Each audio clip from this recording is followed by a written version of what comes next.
La casualidad propicia en muchos casos muchos de los mejores contenidos de este canal. Y el documental de hoy es un claro ejemplo. Tras ver la revista Pro Basketball Today, me surgió la necesidad inmediata de hablar de nuestro protagonista, de Slick Watts. Un jugador icónico y referencial por muchos motivos al que vamos a conocer mejor hoy. Donald Earl Watts nació el 22 de julio de 1951 en Rolling Fork, Mississippi. Y como vamos a ver, su relato es un claro ejemplo de cómo lo imposible se hace posible. Watts juega en el high school de su localidad de poco más de 1000 habitantes y consigue tan solo atraer la atención de un junior college, el Grandview de Iowa. Un centro en el que tan solo pasa un año para posteriormente ser reclutado por la Universidad de Xavier en Luisiana. Una pequeña universidad perteneciente a la NAIA, una, podríamos decir, división paralela e inferior a lo que es la NCAA.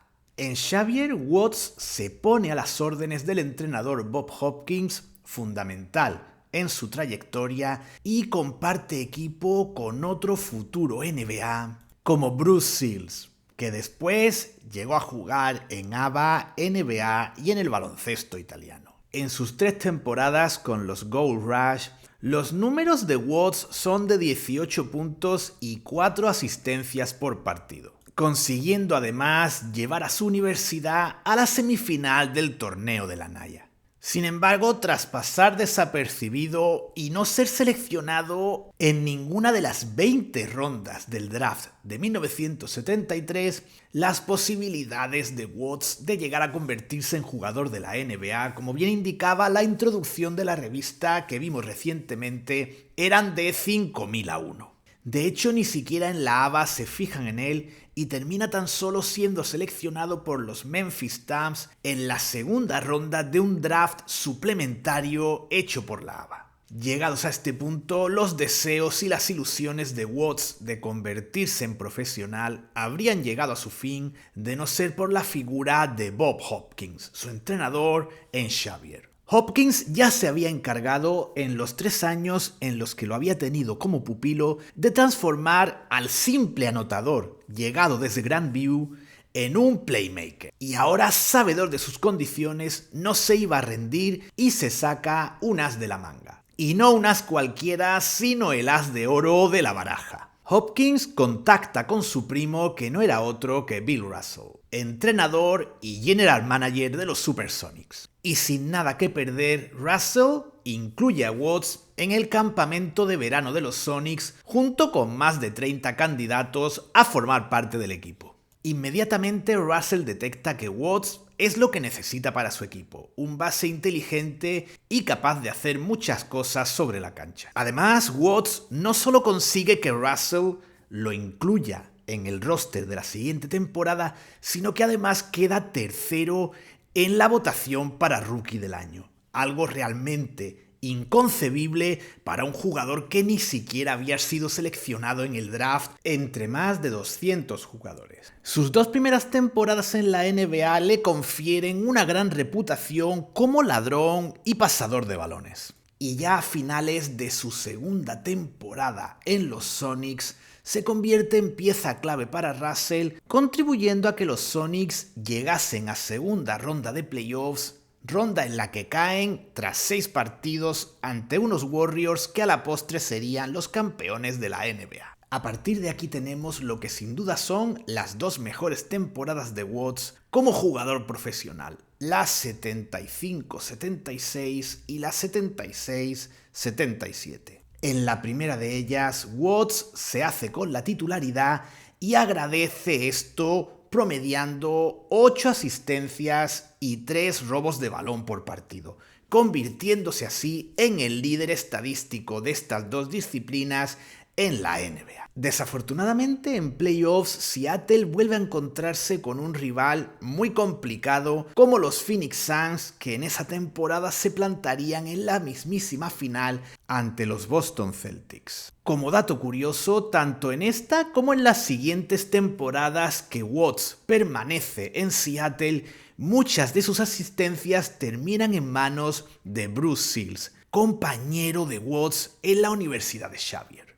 En la temporada 76-77, Watts mantiene unos registros casi idénticos, pero el rendimiento de la franquicia cae ligeramente y no llegan a playoffs. Dos motivos se me ocurren como principales para que esto ocurra. En primer lugar, los 10 partidos de temporada regular que se pierde Fred Brown, principal baza anotadora de los Sonics, y en segundo lugar, el hecho de que Tom Burleson, pívot en el que habían depositado grandes esperanzas, no terminase de cuajar. La no llegada de Seattle a playoffs supone la salida de Russell, pero en su lugar llega Bob Hopkins. Por tanto, las esperanzas de Watts de mantener su estatus se mantenían intactas. Sin embargo, Hopkins tiene un horrible récord inicial de 5 victorias y 17 derrotas y es sustituido por Lenny Wilkens. Esto supone casi de inmediato la salida de Watts de los Sonics y su marcha a los New Orleans Jazz, equipo dirigido en aquel entonces por Elgin Baylor, en el cual Watts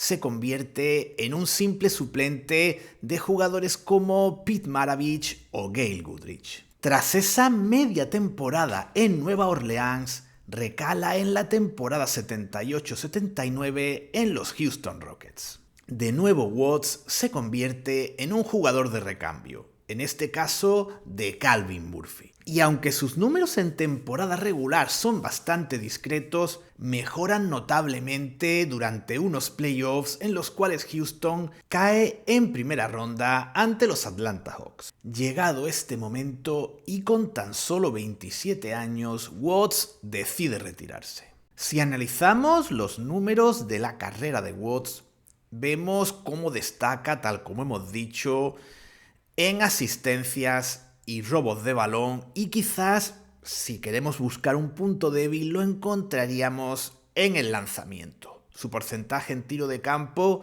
supera con no mucha holgura el 40% y no llega al 60% en tiros libres. A partir de su retirada, su vida sigue unos derroteros muy parecidos a los de Andrew Toney muchos años después y se convierte en profesor de educación física. A nivel baloncestístico, y aunque Seattle tuviese sus mejores años tras la salida de Watts, hablamos de uno de los jugadores más icónicos y más recordados por la afición de los Supersonics. Y a nivel personal, que sin duda es mucho más importante, Watts es un ejemplo de superación, puesto que ese mismo espíritu que le llevó a llegar a la NBA contra todos los pronósticos le ha llevado a superar importantes problemas de salud en esta última etapa de su vida. En primer lugar, a principios del siglo XXI, una sarcoidosis, enfermedad que siempre daban entre los posibles diagnósticos en la serie del Dr. House, lo mantiene hospitalizado durante más de 20 días. Y en segundo lugar, más recientemente, en 2021, Watts sufrió un infarto que estuvo a punto de costarle la vida. Sin embargo, y de nuevo contra todo pronóstico, Watts consiguió recuperarse y aquí vemos una foto de cómo en 2024 celebraba su cumpleaños. Un cumpleaños que entre otras personas celebró con su hijo Donald Watts, jugador muy relevante a nivel high school y universitario en el estado de Washington y que a día de hoy es instructor de tiro.